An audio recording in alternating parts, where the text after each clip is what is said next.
Hello everyone, praise the lord. ఈరోజు వీడియోలో Bible గ్రంథంలో నుంచి విశ్వాసి ఏ విధంగా ఉండవలెను అనే అంశం గురించి తెలుసుకుందాం. విశ్వాసులమైన మనము దేవుణ్ణి ప్రేమించాలి. దేవుని వాక్యం సెలవిస్తుంది, నీ పూర్ణ హృదయముతోనూ, నీ పూర్ణ ఆత్మతోనూ, నీ పూర్ణ శక్తితోనూ నీ దేవుడైన యెహోవాను ప్రేమించాలని దేవుని వాక్యం సెలవిస్తుంది. సో మనము దేవుణ్ణి పూర్ణ హృదయంతో ప్రేమించేవారిగా మనం ఉండాలి.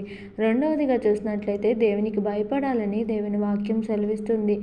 నీ దేవుడైన యెహోవాకు భయపడి ఆయనను సేవించాలని దేవుని వాక్యం సెలవిస్తుంది. కావున మనము దేవునికి భయపడి ఆయనను సేవించేవారిగా ఉండాలి. మూడవదిగా చూసినట్లయితే దేవుని సేవించాలని దేవుని వాక్యం సెలవిస్తుంది.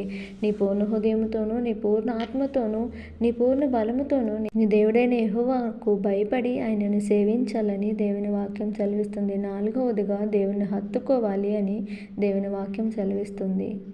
దేవుణ్ణి ప్రేమిస్తూ దేవునికి భయపడి దేవుని సేవించిన మనము ఆయనను హత్తుకొని ఉండాలని దేవుడు కోరుకుంటున్నాడు. ఆ విధంగా దేవుణ్ణి హత్తుకోవాలి.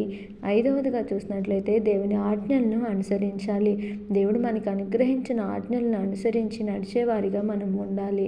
ఆరవదిగా దేవుని మాటను మనము వినాలి. దేవుని వాక్యమును మనం విన్నప్పుడు మనము బలం పొందుకుంటాము. ఎల్లప్పుడూ ఆయన మాటలను వింటూ వాక్యానుసారంగా జీవించాలని దేవుడు కోరుకుంటున్నాడు. ఆ విధంగా ఆయన మాటలను వినేవారిగా మనం ఉండాలి. ఏడవదిగా చూసినట్లయితే దేవుని మార్గంలో మనము నడవాలని దేవుని వాక్యం సెలవిస్తుంది.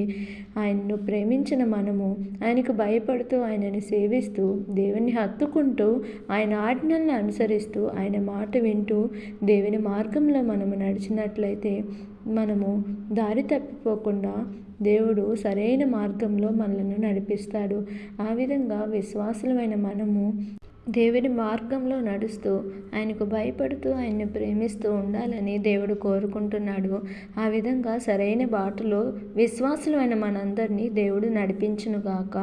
ఆమేన్. Thank you for watching. Follow this channel for more videos.